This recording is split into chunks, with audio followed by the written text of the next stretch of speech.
Hi guys, this is Divyanshu और आज मैं बात करूंगा कि 12th के बाद आप क्या कर सकते हो। कौन कौन से करियर ऑप्शंस या कोर्सेज अवेलेबल हैं जिसे आप ऑप्ट कर सकते हो। बेसिकली हम यहाँ पे साइंस स्ट्रीम वालों की बात कर रहे होंगे, मतलब जिन्होंने 12th पास किया होगा साइंस से, इधर फिजिक्स केमिस्ट्री मैथ से या फिर फिजिक्स केमिस्ट्री बायोलॉजी से। इस वीडियो में हम हर एक कोर्सेज को डिटेल में डिस्कस नहीं कर रहे होंगे, पर जितनी भी रिक्वायर्ड इंफॉर्मेशन होगी वो आपको मिल जाएगी। और अगर आपने इस वीडियो को एंड तक देखा तो आपको ये आइडिया जरूर लग जाएगा कि आपके लिए बेस्ट सूटेड करियर ऑप्शन क्या हो सकता है। ऑल्सो जो कोर्सेज मुझे लगेगा कि बहुत ज्यादा इंपॉर्टेंट है और उससे रिलेटेड लोगों को जनरली डाउट्स होते हैं, उस पर मैं स्पेसिफिक वीडियो बना दूंगा। सो इस चैनल को सब्सक्राइब कर दो और आप इस वीडियो को लाइक भी कर सकते हो अगर आपको लगता है कि ये वीडियो आपके लिए वैल्यूएबल होने वाली है। तो जब मैं इस वीडियो को बना रहा हूं तो ऐसे कई सारे कोर्सेज के बारे में मुझे खुद पता चला जिसके बारे में कोई आइडिया नहीं था जब मैं 12th में था। और बहुत सारे और लोगों को भी नहीं पता होता है, और अगर पता होता है तो उन्हें बिलीव नहीं होता कि ये सारा करियर ऑप्शन सिक्योर्ड है भी या नहीं। सो बिना किसी देरी के इस वीडियो को स्टार्ट करते हैं। यहां मैं मोस्टली अंडर ग्रेजुएट कोर्सेज की बात कर रहा हूं, डिग्री कोर्सेज की, ना कि डिप्लोमा कोर्सेज की, और मेरा फोकस भी उस पर ही रहेगा। सो अगर आपने 12th साइंस स्ट्रीम से पढ़ाई की है या फिर कर रहे हो तो ये वीडियो आपके लिए परफेक्ट है। देखो, साइंस स्ट्रीम वालों के लिए करियर ऑप्शंस की कमी नहीं है। मेडिकल के फील्ड में जाना चाहें या फिर इंजीनियरिंग के या फिर डिफेंस के फील्ड में। लेकिन इसके अलावा सबसे अच्छी बात साइंस स्ट्रीम वालों के लिए यह है कि वो कभी भी अपने आप को आर्ट्स, ह्यूमैनिटीज या फिर कॉमर्स वाले करियर ऑप्शंस की तरफ स्विच कर सकते हैं। तो साइंस स्ट्रीम में भी दो तरीके के स्टूडेंट्स होते हैं, एक पीसीएम वाले या फिर पीसीबी वाले। सो अभी हम सबसे पहले उनकी बात करते हैं जिन्होंने 12th पास किया फिजिक्स केमिस्ट्री मैथ्स से। तो उनके लिए देखते हैं कि कौन कौन से कोर्सेज अवेलेबल हैं। सबसे मोस्ट कॉमन और मोस्ट पॉपुलर कोर्स जो पीसीएम वालों के पास होती है वो है इंजीनियरिंग। इंजीनियरिंग 4 साल की कोर्स होती है और इसके बाद जो डिग्री मिलती है वो है बीटेक या फिर बीई, मतलब bachelor in engineering.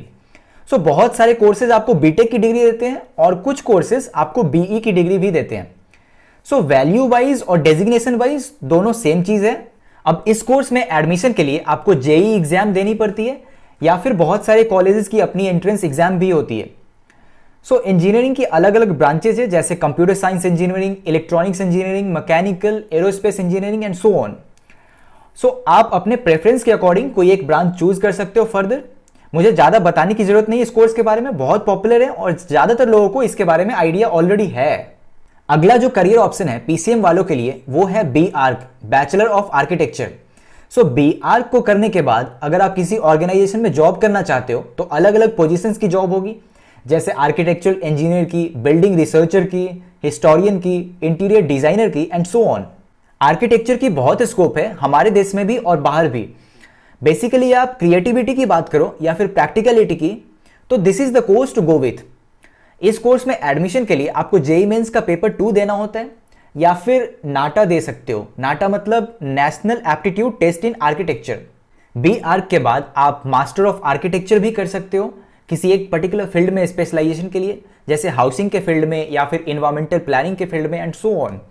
B Arch 5 साल की कोर्स होती है और इसे वही परस्यू कर सकता है जिसने 12th में फिजिक्स केमिस्ट्री मैथ से पढ़ाई की हो, और उसकी इंग्लिश भी एक कंपल्सरी सब्जेक्ट होनी चाहिए। अगला जो ऑप्शन है वो है बीबीए का, बैचलर इन बिजनेस एडमिनिस्ट्रेशन। ये होती है 3 साल की कोर्स और इसे कोई भी परस्यू कर सकता है इरिस्पेक्टिव ऑफ कि वो साइंस से या फिर कॉमर्स से या फिर आर्ट से। और ऐसे कई सारे कोर्सेज मैं बताऊंगा जिसे कोई से भी स्ट्रीम वाले परस्यू कर सकते हैं। बीबीए उनमें से एक कोर्स है, पर मैं बता दूं कि बीबीए करने से आज के टाइम पे कुछ नहीं होगा। उसके बाद 2 साल की एमबीए भी करनी पड़ेगी और एमबीए के लिए आपको कैट एग्जाम क्लियर करना पड़ेगा सो दैट कि आपको एमबीए के लिए टॉप कॉलेजेस में एडमिशन मिल सके। एमबीए आप मार्केटिंग में, फाइनेंस में, एचआर में या फिर इंटरनेशनल बिजनेसेस में किसी में भी कर सकते हो बेस्ड ऑन योर इंटरेस्ट। कुछ लोग बीटेक करने के बाद एमबीए करते हैं, लेकिन अच्छी बात यह है कि आर्ट्स वाले और कॉमर्स वाले भी बीबीए करके फिर एमबीए कर सकते हैं, क्योंकि एमबीए कंपैरेटिवली अच्छा करियर ऑप्शन माना जाता है। अगला जो ऑप्शन है वो है बीसीए का, बैचलर इन कंप्यूटर एप्लीकेशन। देखो, आईटी सेक्टर का फ्यूचर तो है ही और प्रेजेंट में भी आईटी सेक्टर बूम पे है, तो कंप्यूटर प्रोफेशनल की डिमांड तो रहने ही वाली है। सो आई थिंक ये एक अच्छा करियर ऑप्शन हो सकता है, स्पेशली आपने बीसीए के बाद अगर एमसीए कर ली तो। बीसीए 3 साल का कोर्स होता है और इसके बाद आप किसी ऑर्गेनाइजेशन में सॉफ्टवेयर डेवलपर के तौर पे या फिर कंप्यूटर प्रोग्रामर के तौर पे काम करते हो। नेक्स्ट में है बीएससी। साइंस वालों के लिए सबसे आसान ऑप्शन। अगर समझ नहीं आ रहा है कि आगे क्या करें तो बीएससी ऑप्ट कर लिया, और ये सही भी है, इसमें गलत क्या है। अगर 12th में किसी एक पर्टिकुलर सब्जेक्ट में आपकी इंटरेस्ट बन गई हो और आप सोच रहे हो कि उसी सब्जेक्ट में आगे स्पेशलाइजेशन भी करो, तो BSc is the way to go. BSc आप कंप्यूटर साइंस में भी कर सकते हो, इलेक्ट्रॉनिक्स में भी, बायोटेक्नोलॉजी में भी कर सकते हो। अगर आपको लेक्चरर बनना है या फिर रिसर्च एंड डेवलपमेंट के फील्ड में जाना है तो बीएससी के बाद एमएससी करनी पड़ेगी और फिर उसके बाद पीएचडी भी। अगर आप टीचिंग के फील्ड में जाना चाहते हो तो बीएससी के बाद बीएड भी करनी पड़ेगी, या फिर बीएससी बीएड इंटीग्रेटेड कोर्स होती है जो कि 4 साल की कोर्स होती है, उसे आप कर सकते हो। या फिर आप लॉ के फील्ड में जाना चाहते हो तो बीएससी एलएलबी इंटीग्रेटेड कोर्स होती है जो कि 5 साल की होती है, उसे आप परस्यू करने की सोच सकते हो। बीएससी के बाद आप गवर्नमेंट जॉब्स के बारे में भी सोच सकते हो और बीएससी कोर्स के साथ साथ उससे रिलेटेड एग्जाम्स की तैयारी भी कर सकते हो। जैसे आप यूपीएससी जैसे टॉप लेवल एग्जाम्स की तैयारी कर सकते हो, या फिर एसएससी जैसे एग्जाम्स की तैयारी कर सकते हो, या फिर अगर आप बैंकिंग सेक्टर में नौकरी करना चाहते हो तो फिर आईबीपीएस पीओ जैसे एग्जाम्स की तैयारी कर सकते हो बीएससी के साथ ही। और मैं बता दूं कि ये सारे एग्जाम्स उतने आसान भी नहीं है जितना आप सोच रहे हो, और उतना डिफिकल्ट भी नहीं है। You can give it a shot. और इन एग्जाम्स को क्लियर करने के बाद आपकी डेजिग्नेशन और आपकी सैलरी भी कम नहीं होती है।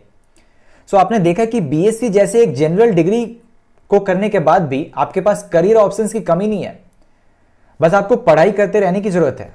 नेक्स्ट करियर ऑप्शन है एनडीए, नेशनल डिफेंस एकेडमी।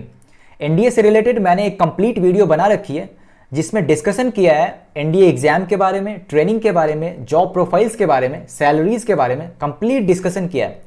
तो कुछ दिनों में उस वीडियो को मैं पब्लिश कर दूंगा, तो इसलिए इस वीडियो में मैं शॉर्ट में बता देना चाहता हूं कि अगर आप इंडियन आर्मी में या फिर इंडियन नेवी में या फिर इंडियन एयरफोर्स में ऑफिसर बनना चाहते हो तो आपको एनडीए एग्जाम क्लियर करनी पड़ेगी। इसके अलावा भी कई और प्रोसेसेस हैं जिसके बारे में मैंने उस वीडियो में डिस्कस किया है। अगर आप बाद में एग्जाम क्लियर होने के बाद इंडियन नेवी या इंडियन एयरफोर्स में जाना चाहते हो तो उसके लिए 12th में फिजिक्स और मैथ्स आपकी होनी ही चाहिए। लेकिन अगर आप इंडियन आर्मी में जाना चाहते हो तो 12th आपने किसी भी स्ट्रीम से किया हो, आर्ट साइंस कॉमर्स फर्क नहीं पड़ता, आप एलिजिबल हो। ये एक बहुत अच्छा करियर ऑप्शन है, उस वीडियो को जरूर देखना, प्रॉपर समझ आ जाएगा। बाकी जो कोर्सेज आपको दिख रहे होंगे जिसे मैंने हाईलाइट कर रखा है वो कुछ ऐसे कोर्सेज हैं जिससे इरिस्पेक्टिव ऑफ कि आप किसी भी स्ट्रीम से हो आप उन कोर्सेज को परस्यू कर सकते हो। इनको आर्ट्स वाले भी, साइंस वाले भी, कॉमर्स वाले भी इन कोर्सेज को परस्यू कर सकते हैं। इसमें पहला है एलएलबी, जिसके बारे में मैंने ऑलरेडी डिस्कस कर लिया है। सो अगर आप लॉ की पढ़ाई करना चाहते हो तो इसके लिए बीएससी एलएलबी जैसे इंटीग्रेटेड कोर्स को कर सकते हो जो कि 5 साल की होती है। सिमिलरली बीए एलएलबी भी होती है, बीकॉम एलएलबी भी होती है, बीबीए एलएलबी भी होती है। ये सारे 5 साल के कोर्सेज हैं, इंटीग्रेटेड है, तो इसे आप कर सकते हो। अगला कोर्स है BHM, bachelor of hotel management. Honestly बोलूं तो ये ग्रोइंग सेक्टर है और इस करियर ऑप्शन को चूज करना भी एक अच्छा डिसीजन हो सकता है। ज्यादातर कॉलेजेस में ये 3 साल की डिग्री के तौर पे दी जाती है और कुछ कॉलेजेस इसको 4 साल की डिग्री कोर्स के तौर पे भी कंसीडर करते हैं। इस कोर्स में एडमिशन के लिए आपने 12th किसी भी स्ट्रीम से पास किया हो फर्क नहीं पड़ता, लेकिन 12th में एटलीस्ट 50% मार्क्स होना चाहिए और इंग्लिश भी आपकी एक कंपलसरी सब्जेक्ट होनी चाहिए। होटल्स रिजॉर्ट्स को मैनेज करना, गेस्ट की सेफ्टी एंड सेटिस्फेक्शन को इंश्योर करने का काम होता है इनका। इस कोर्स को करने के बाद आपकी जॉब लगती है hotels, spas, resorts, restaurants, clubs या फिर एयरलाइंस में। इस कोर्स के बाद Taj group of hotels, Oberoi groups, Qatar Airways, Domino's ऐसे कुछ बड़े ऑर्गेनाइजेशंस में आप काम कर सकते हो। ऑफ कोर्स ये एक अच्छी चॉइस हो सकती है अगर आपको हॉस्पिटैलिटी की सर्विस देने में इंटरेस्ट हो। हाँ, कोविड की वजह से इसका मार्केट थोड़ा डाउन चल रहा है, बट कुछ टाइम में ये फिर से हाई डिमांडिंग होने वाला है। अगला कोर्स है बैचलर ऑफ डिजाइन। अगर आप डिजाइनिंग के फील्ड में इंटरेस्टेड हो और उसमें करियर बनाना चाहते हो तो ये कोर्स आपके लिए है। ये 4 साल का कोर्स है और 12th किसी भी स्ट्रीम से आपने पास किया हो आप इस कोर्स को परस्यू कर सकते हो। इस कोर्स में एडमिशन के लिए अलग अलग कॉलेजेस की अपनी अपनी एंट्रेंस एग्जाम्स होती है। NIFT entrance exam, national institute of fashion technology entrance exam, UCEED under graduate common entrance exam for design, ये सारी कुछ पॉपुलर एग्जाम्स हैं। इसे क्लियर करने के बाद आप इस कोर्स के लिए टॉप कॉलेजेस में एडमिशन ले सकते हो। National institute of design Ahmedabad, national institute of fashion technology Mumbai, NIFT Delhi, ऐसे कई सारे टॉप कॉलेजेस हैं। इस कोर्स को करने के बाद आप फैशन स्टाइलिस्ट बनते हो या डिजाइन मैनेजर या टेक्सटाइल डिजाइनर, बेस्ड ऑन आपने स्पेशलाइजेशन किस फील्ड में किया है। अगला करियर ऑप्शन है मीडिया एंड जर्नलिज्म। इसे भी आप 12th के बाद परस्यू कर सकते हो। BJMC, bachelor in journalism and mass communication, ये 3 साल का कोर्स है और इसे भी कोई भी कर सकता है, आर्ट, साइंस, कॉमर्स वाले, लेकिन 60% मार्क्स होनी चाहिए 12th में एटलीस्ट। इस कोर्स को अगर आपने सक्सेसफुली किया है तो काफी सारे करियर अपॉर्चुनिटीज होते हैं आपके पास, जैसे कि आप बड़े बड़े न्यूज चैनल्स के लिए काम कर सकते हो, न्यूज़पेपर्स के लिए, एडवर्टाइजिंग एजेंसी के लिए, और भी बहुत सारे। अगला है CA, chartered accountancy and CS, company secretary. इन दोनों के कोर्सेज के बारे में मैं बेसिकली तब बात करूंगा जब कॉमर्स स्टूडेंट्स के करियर से रिलेटेड वीडियो बनाऊंगा। बेसिकली ये दोनों कोर्स कॉमर्स स्टूडेंट्स ही परस्यू करते हैं, लेकिन मैं बता दूं कि इसको आर्ट्स और साइंस वाले भी कर सकते हैं। नेक्स्ट है कि आप BA और BCom भी कर सकते हो, ऑफ कोर्स, क्योंकि साइंस वालों के पास एक फायदा है कि वो कभी भी आर्ट्स और कॉमर्स की तरफ स्विच कर सकते हैं। आई होप कि आपको PCM वालों के करियर ऑप्शन से रिलेटेड काफी इंफॉर्मेशन मिल गई होगी। यहां पे मैंने कुछ ऐसे कोर्सेज के बारे में भी डिस्कस किया है जो कॉमन है तीनों स्ट्रीम्स के लिए, सो आगे मैं उसके बारे में बात नहीं करूंगा। ओके, तो अब बात करते हैं PCB वालों की, मतलब जिन्होंने 12th में फिजिक्स, केमिस्ट्री और बायोलॉजी से पढ़ाई की है। तो इनके लिए मेडिकल फील्ड ही सबसे ज्यादा रेपुटेड प्रोफेशन माना जाता है, लेकिन मेडिकल फील्ड में भी MBBS के अलावा भी कई सारे और कोर्सेज हैं, जैसे कि BDS हो गए, BHMS हो गया, BAMS और भी कई सारे हैं। इन सब के बारे में ब्रीफ में बात करने वाला हूं। इन सारे कोर्सेज के लिए अगर आप अच्छे कॉलेजेस में एडमिशन लेना चाहते हैं तो आपको नीट एग्जाम की कट ऑफ क्लियर करनी पड़ेगी। अलग अलग कॉलेजेस में इन सारे कोर्सेज के लिए अलग अलग कट ऑफ होता है, जैसे कि अगर आप BDS कोर्स में एडमिशन लेना चाहते हैं किसी एक कॉलेज में तो उसकी कट ऑफ MBBS वाले से कम होगी।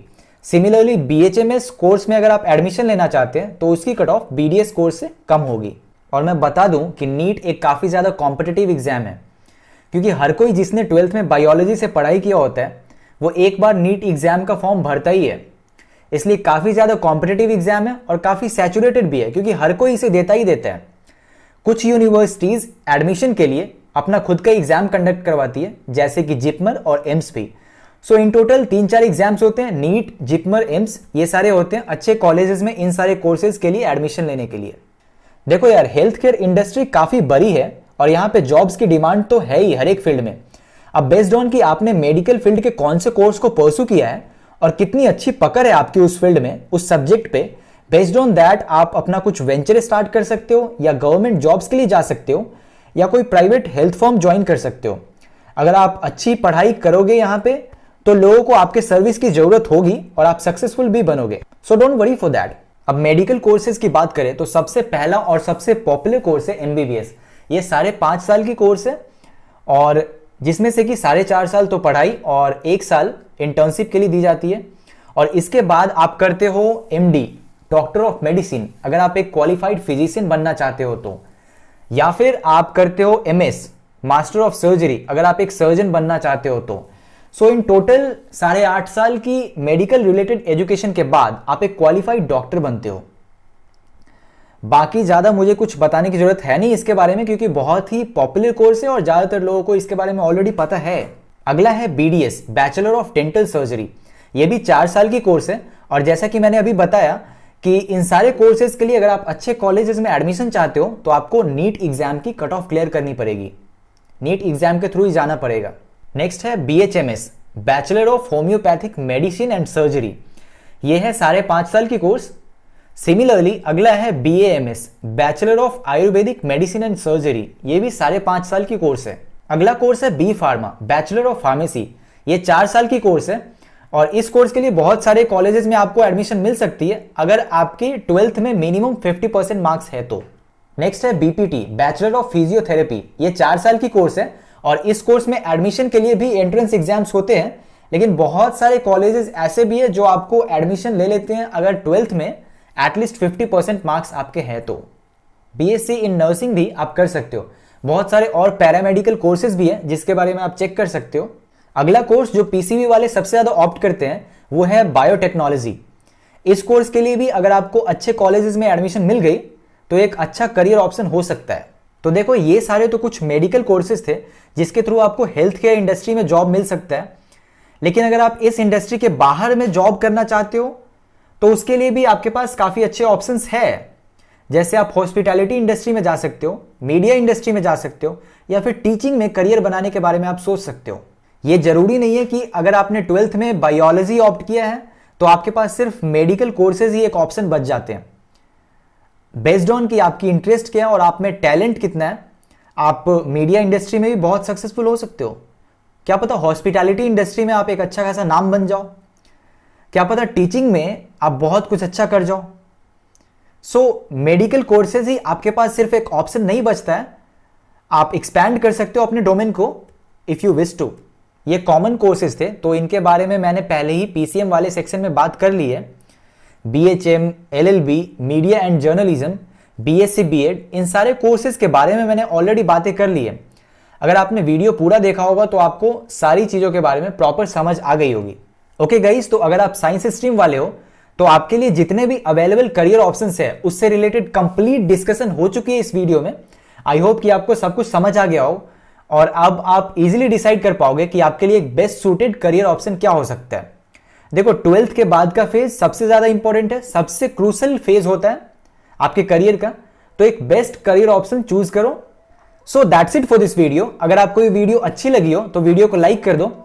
फिर भी कोई डाउट्स है तो कमेंट सेक्शन में आओ, मिलते हैं। इस वीडियो को बनाने में काफी एफर्ट लगी है, रिसर्च करने में, वीडियो को बनाने में, तो अगर आप मुझे सपोर्ट करना चाहते हैं तो इस वीडियो को शेयर कर दीजिए। Facebook, Instagram, WhatsApp, LinkedIn, Twitter, कहीं पे भी शेयर कर दीजिए। इससे क्या होता है कि दूसरे को भी सीखने को मिलता है और मैंने जो इतनी मेहनत की है वो भी सक्सेसफुल हो जाता है। और हाँ, अगर आप इस चैनल पे नए हैं तो सब्सक्राइब भी कर दीजिए क्योंकि टॉप क्लास वीडियो तो आने वाला है। So thank you so much for watching the video up to now. I will see you in the next video for sure. Till then, take care of yourself, take care of your family, be happy, be positive.